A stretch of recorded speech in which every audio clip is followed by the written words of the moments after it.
அம்மா நியூஸ் உங்கள் அக்னி. முக்கிய செய்தி என்னவென்றால், தமிழ்நாட்டினுடைய முதலமைச்சர் ஜோசப் விஜய் அவர்கள் அதிரடியான ஒரு திட்டத்தை அறிவிச்சிருக்கார்.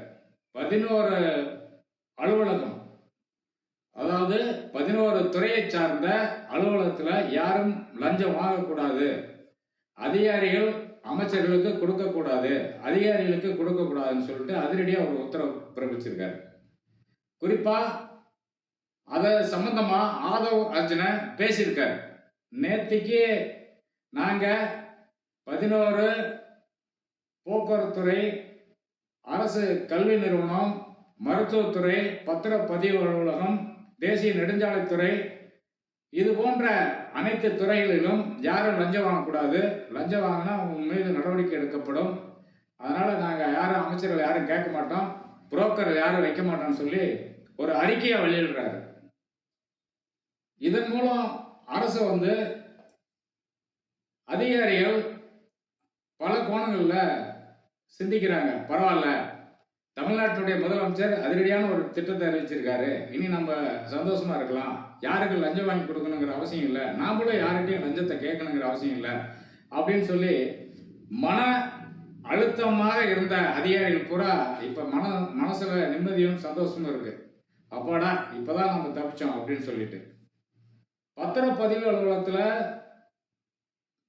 கடந்த அதிமுக ஆட்சியிலையும் திமுக ஆட்சியிலையும் தொடர்ந்து பல கோடி ரூபாய் கைமாறப்படுகிறது லஞ்சம் புரோக்கர் மூலியமா. அதில் சில அதிகாரிகள் லஞ்ச ஒழிப்புத்துறையில் சம்பந்தப்பட்டு லஞ்ச ஒழிப்புத்துறை அதிகாரிகள் அவர்களை கையும் களமாக பிடிச்சி அவர்களுக்கு சரியான தண்டனை வழங்கினாங்க. இந்த ஆட்சியில் பல அதிகாரிகள் நாம் இனிமேட்டு லஞ்சம் வாங்கி வீட்டுக்கு கொண்டு போக முடியாதுன்னு சொல்லிட்டு லஞ்ச ஒழிப்புத்துறை அதிகாரிகள்லாம் தவிர்ச்சிட்டு இருக்காங்க. போக்குவரத்து துறையை பொறுத்தளவில் கடந்த திமுக ஆட்சியாகட்டும் அல்லது அதிமுக ஆட்சியிலாவது லஞ்சம் வாங்கிட்டே இருந்தாங்க.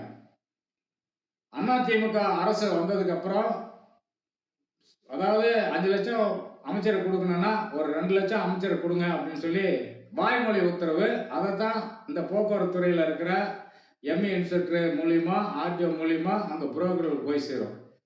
திமுக அரசு வந்தது. திமுக அரசு வந்த உடனே இந்த போக்குவரத்து துறைக்கு கண்ணப்பன் என்கிற ஒரு அமைச்சரை நியமனம் பண்றாங்க. யாரு? ஸ்டாலின். கண்ணப்பன் என்ன பண்றாருன்னா, போக்குவரத்து துறையில வந்த உடனே வட்டார போக்குவரத்து அலுவலகத்தில் இருக்கிற ஆர்டிஓக்களுக்கு, ஜேடிசி, டிடிசிக்கெல்லாம் ஒரு உத்தரவு போடுறாரு. இனி ஒவ்வொரு அலுவலகத்திலையும் எனக்கு 5 லட்ச ரூபா பணம் வரணும் மாசம் கண்டா அப்படின்னு சொல்லி ஒரு உத்தரவு போடுறாரு.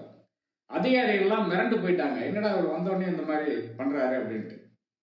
இந்த அதிகாரிகளே ஒரு எம்இ இன்ஸ்பெக்டர், ஆர்டிஓலாம் அவருக்கு சப்போர்ட்டா நாங்கள் எல்லாம் பணத்தை வசூல் பண்ணி தரோம், நீங்க கவலைப்படாதீங்கன்னு சொல்லிட்டு அமைச்சருக்கு ஜால்ரா போட ஆரம்பிச்சிட்டாங்க.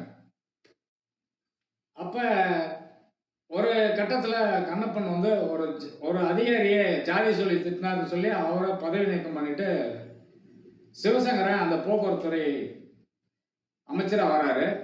அவர் வந்ததுக்கு அப்புறம் அந்த கண்ணப்பன் என்ன சொன்னாரோ அதை தான் நடைமுறைப்படுத்தினாங்க. அவங்க பல ஆட்களை வைத்து அலுவலகத்தில் லஞ்சத்தை கண்டினியூவாக பண்ணிக்கிட்டே இருக்கிறாங்க. அதிகாரிகள்லாம் மிரண்டு போயிட்டாங்க. யாரு? போக்குவரத்து துறையில்.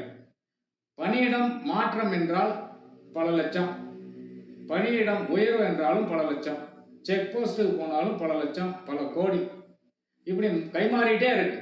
ஒவ்வொரு அதிகாரியும் மக்கள்கிட்ட இருந்து பிடுங்கி அவங்களுக்கு கொடுக்கணும். கொடுக்கலைன்னா ஏன் வரல அப்படின்னு சொல்லி யாரு? அமைச்சருடைய புரோக்கர்கள் கேட்பாங்க. அமைச்சர்கள் புரோக்கர் ஃபோன் பண்ணுவாங்க. உடனே அவங்க அந்த அந்த ஏரியாவில் வந்த உடனே இவங்க பணத்தை யாராவது ஒரு அதிகாரி மூலியமா கொண்டு போய் அவங்க கிட்ட சேர்த்தரணும்.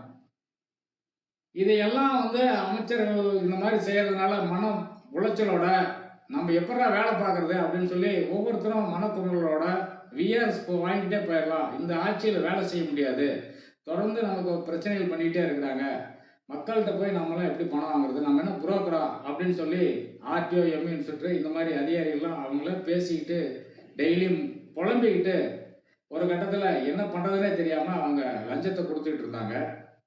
இப்போ இந்த தமிழ்நாட்டினுடைய முதலமைச்சர் ஜோசப் விஜய் அவர்கள் வந்ததுக்கப்புறம், போக்குவரத்து துறையினுடைய அமைச்சர் சேலத்துக்காரர் வந்ததுக்கப்புறம் இந்த உத்தரவு என்னன்னு கேட்டீங்கன்னா, அதிரடியாக ஒரு உத்தரவு போடுறாரு, எந்த ஆஃபீஸ்லையும் யாரும் வாங்கக்கூடாதுன்னு சொல்லிட்டு.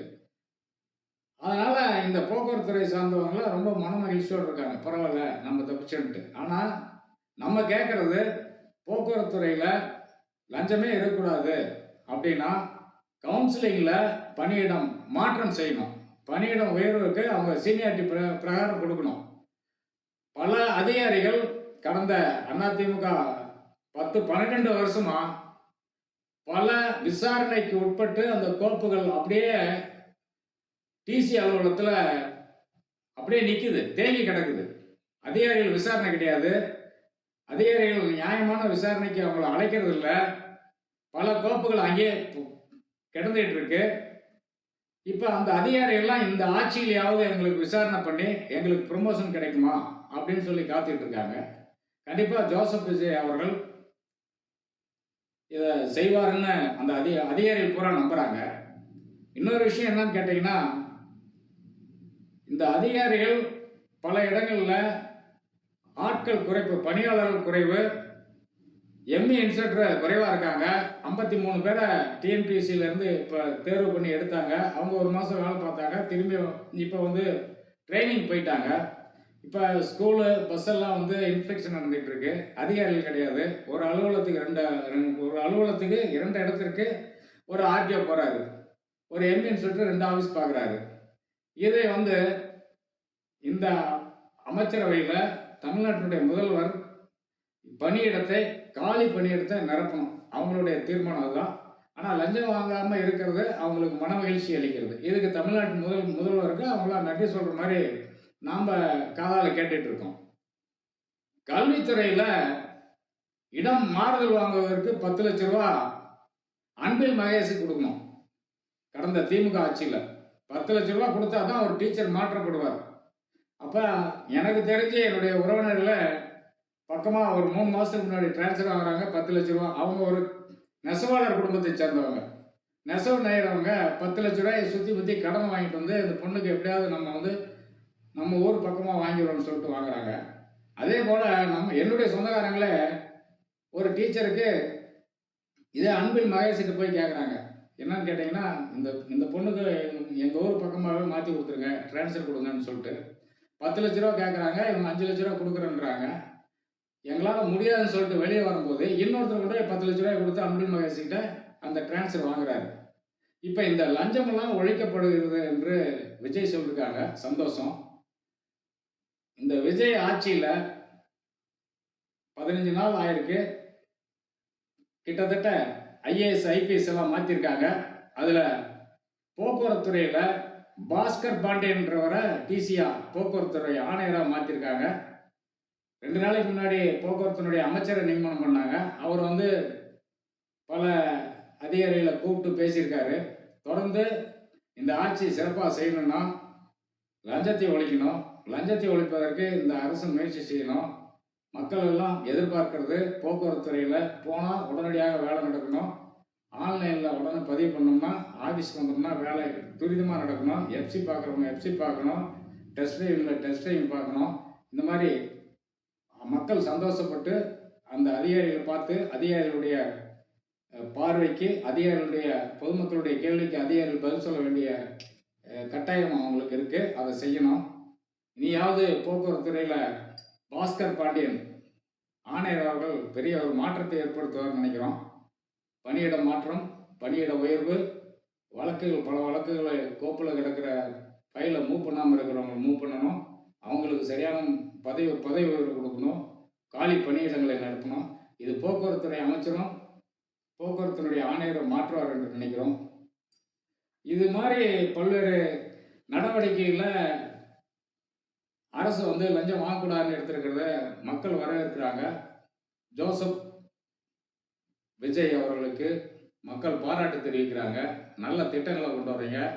ஐஏஎஸ் ஐபிஎஸ் அதிகாரிகளை மாற்றம் செய்கிறீங்க.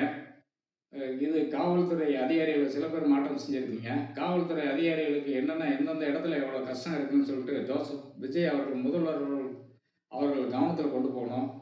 இரவு பகல் என்று பார்க்காமல் வேலை செய்கிறாங்க. அவங்களுக்கு ஓய்வு விடுமுறை அளிக்கணும். ஓய்வு கரெக்டாக கொடுக்கணும். அவர்களுக்கு பணியிடம் மாற்றம் செய்யணும்.